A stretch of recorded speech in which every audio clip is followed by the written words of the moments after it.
I never thought I'd be the kind of person to hold a grudge. I used to believe that family always had each other's backs, no matter what.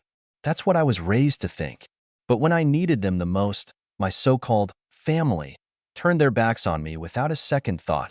It all started 3 years ago when my life fell apart overnight. One moment, I was healthy, working a stable job, and planning my future.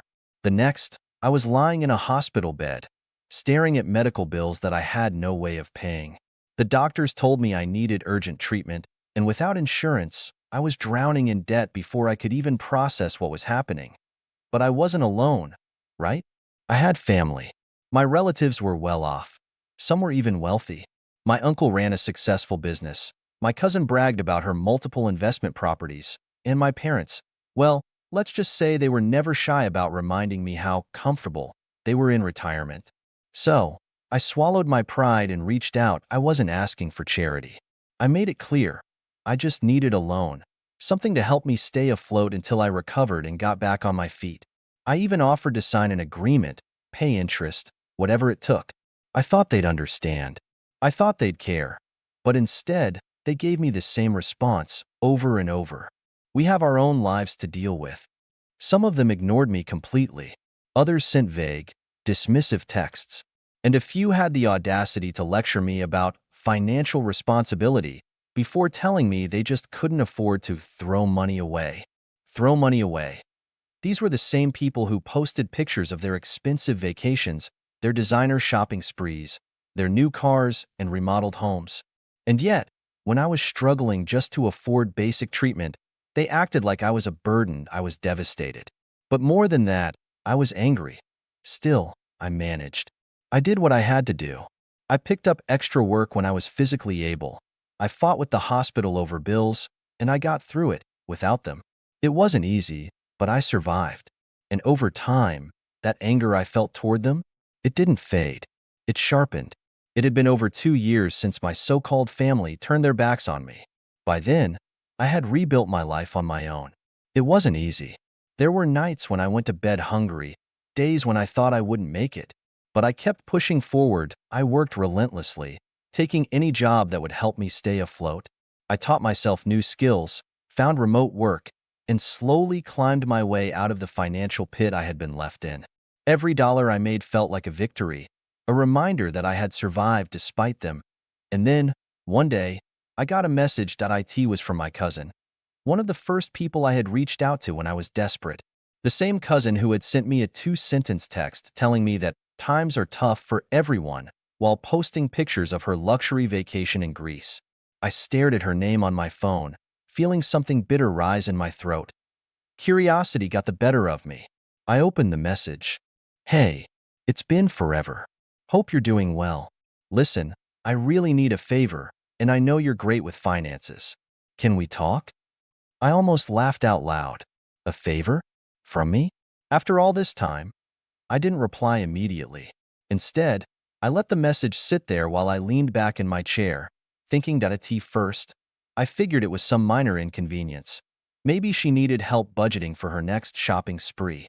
But something about her tone seemed off.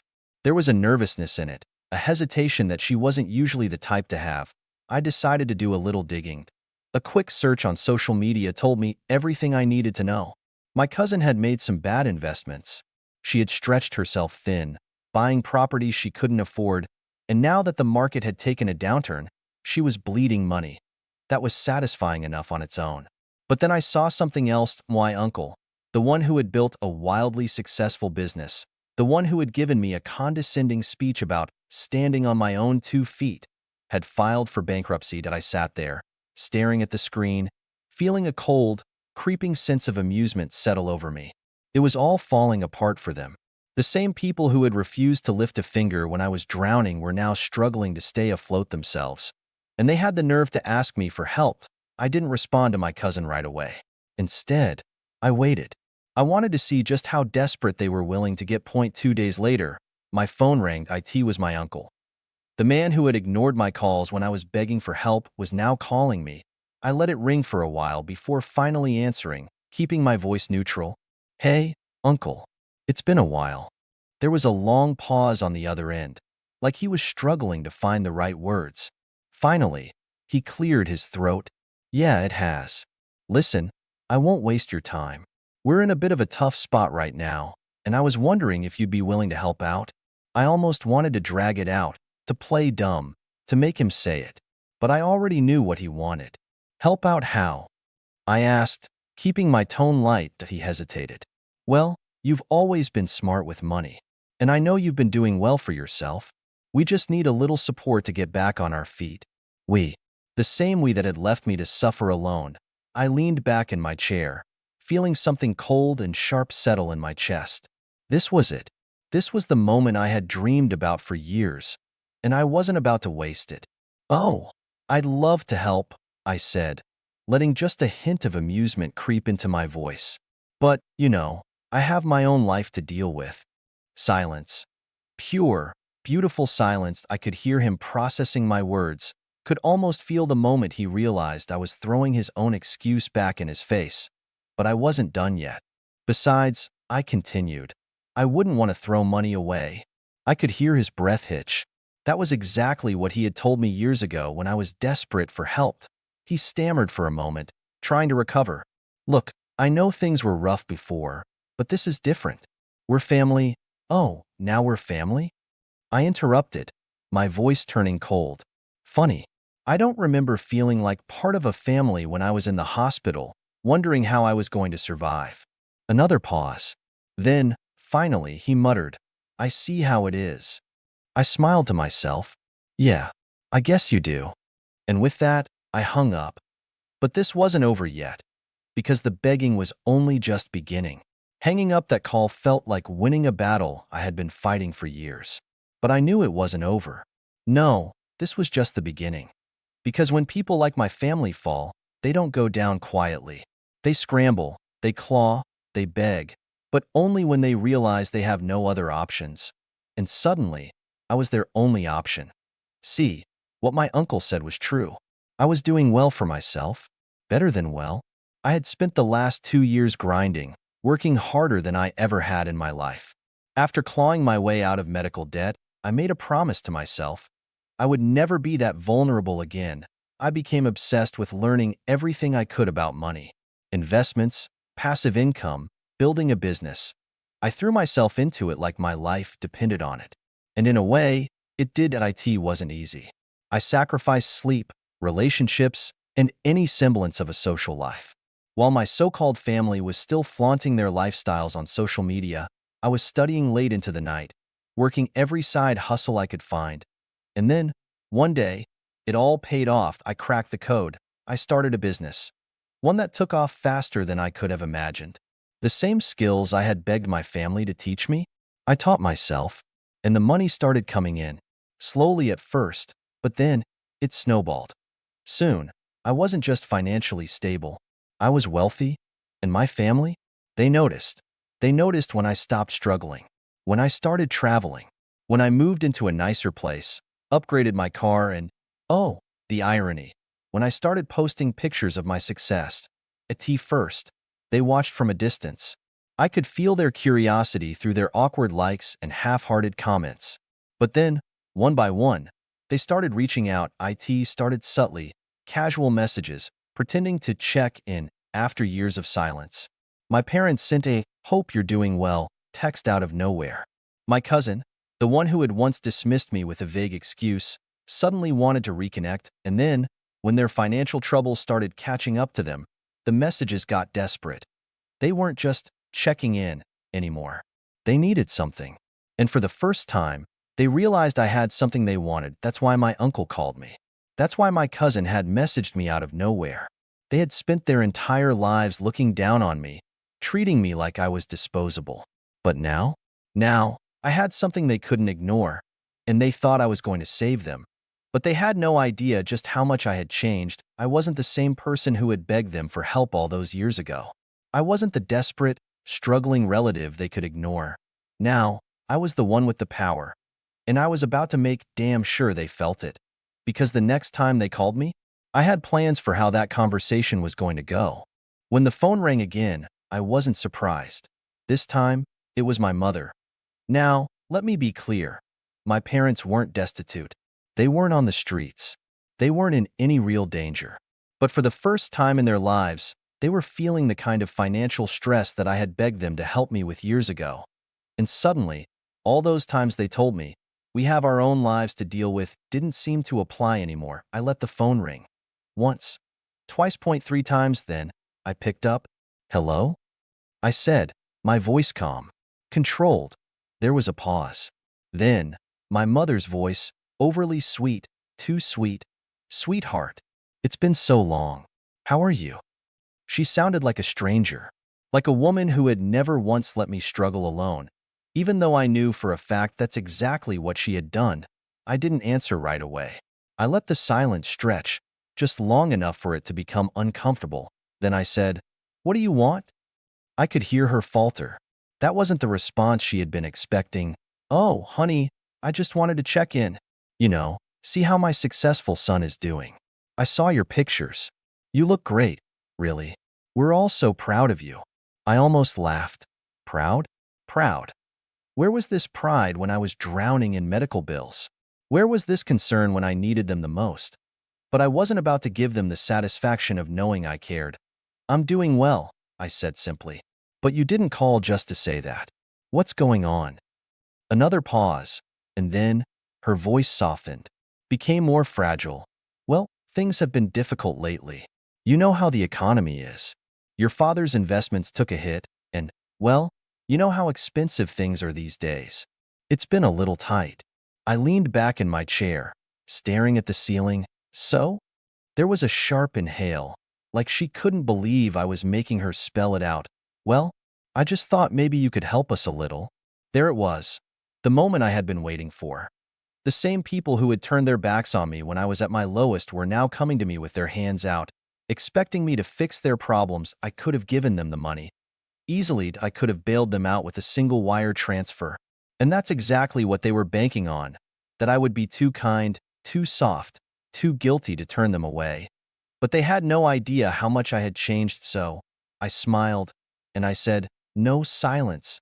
Then, my mother let out a nervous laugh, like she thought she had misheard me. "Honey, what do you mean, no?" I leaned forward, gripping the phone a little tighter. "I mean, no, Mom. I'm not helping you." The silence on the other end of the line was deafening.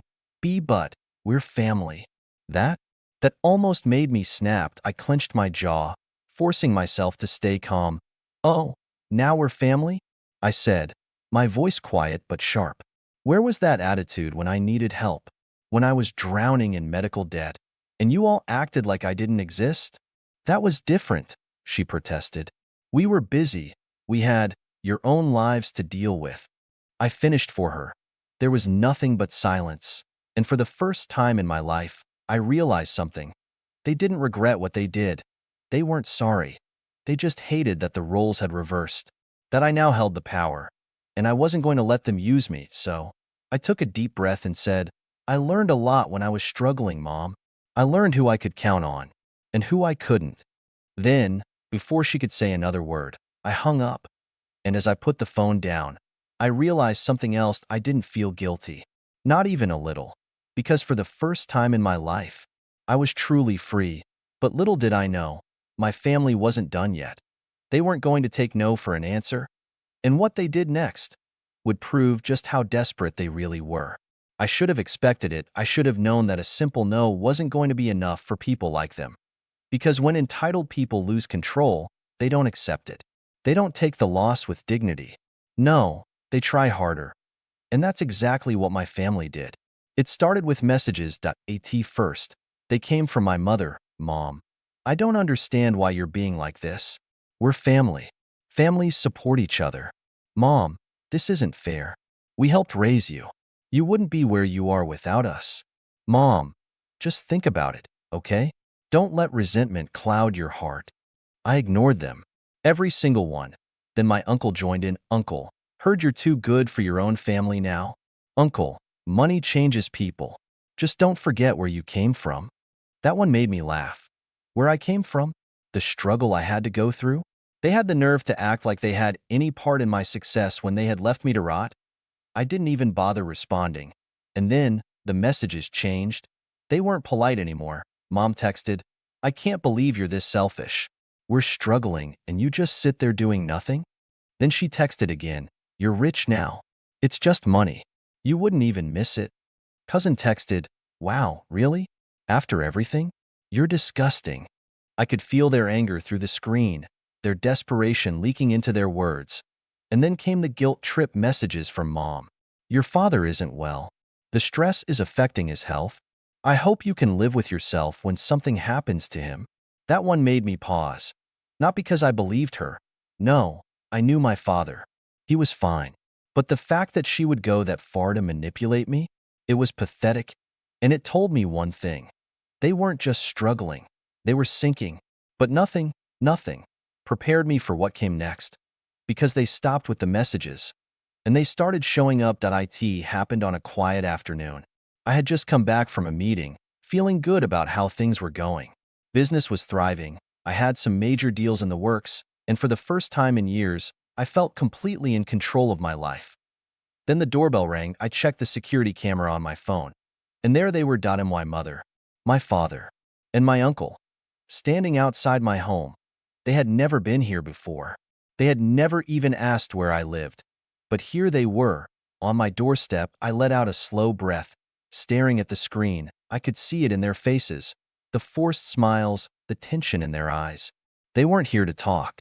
They were here to corner me, and I wasn't going to let it happen, so I did what they never expected. I ignored them. I watched as my mother rang the bell again, then knocked, then started calling my name. I watched as my father crossed his arms, clearly irritated. I watched as my uncle pulled out his phone, probably to call me. Another call I wouldn't answer, and then I turned off the camera, and I let them stand there. Because if they had taught me anything, it was that sometimes the best response is silence. But they weren't done, no, not yet. Because the next thing they did would prove just how far they were willing to go. I let them wait 0.5 minutes, then 10, then 15. I wondered how long they'd last before they gave up. Before they realized that the son, the nephew, the relative they had tossed aside like trash wasn't going to roll over just because they finally needed something from him. But they didn't leave. Instead, my mother pounded on the door harder.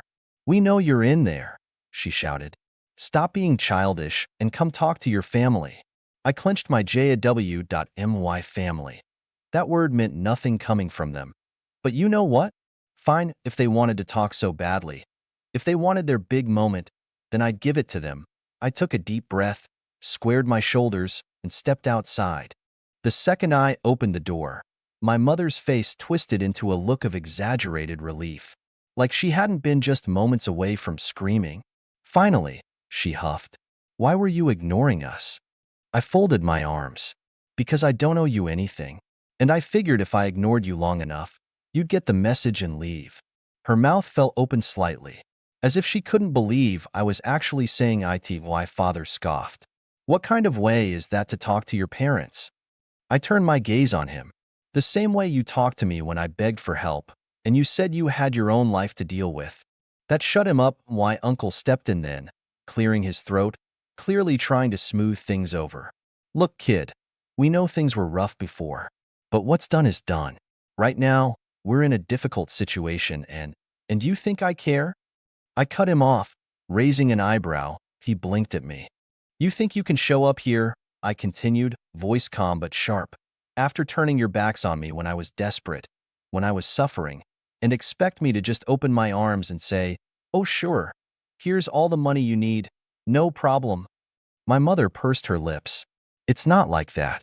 It's exactly like that. I snapped. I could feel the years of anger, the pain, the betrayal boiling inside me, rising to the surface like a dam about to break.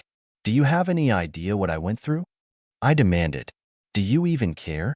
Do you know how many nights I spent in agony, wondering how I was going to survive? Wondering if I'd even make it? While you, all of you, sat in your comfortable homes and didn't lose a wink of sleep over it. My mother shook her head. That's not fair. No, I snapped, voice low but furious. What's not fair is me nearly dying while my rich family pretended I didn't exist. What's not fair is watching the people who were supposed to love me turn their backs without a second thought. Silence. They had nothing to say to that. because deep down, they knew I was right, but I wasn't done. And now? I continued, eyes burning into them. Now you need me. Now you're struggling. And suddenly, family matters again? I let out a bitter laugh. Well, let me be crystal clear. I stepped closer, lowering my voice just enough to make sure every single word hit like a hammer. You didn't care about me when I needed you, so I don't care about you now. My mother's face twisted into an ugly scowl. You're being cruel. No, I said coldly. I'm being fair. She opened her mouth to argue again, but I was done. I turned on my heel, walked back inside, and slammed the door shut behind me. And for the first time in years, I felt free. They pounded on the door a few more times, shouted my name, called me selfish, heartless. I didn't care. I just stood there, breathing deeply, feeling the weight of their presence slowly fade. And then, silence. I checked the camera. They were gone. They never reached out again after that. Maybe they finally understood that I wasn't going to be their safety net. Maybe they moved on to try and leech off someone else. Either way, it didn't matter, because I had already given them my answer, and I would never, never look back. I think this is a clear example of how selfishness can destroy family bonds. The protagonist was left to struggle on their own, and when they finally found success, their family came crawling back. It's frustrating to see how people can only care when it benefits them, but the protagonist's decision to stand firm and not give in was a smart one. At some point, you have to prioritize your own well being, especially when those around you have shown they're only interested in what you can do for them. Sometimes saying no is the best way to protect yourself. What do you think? Was the protagonist right to cut them off, or should they have helped? Let me know in the comments.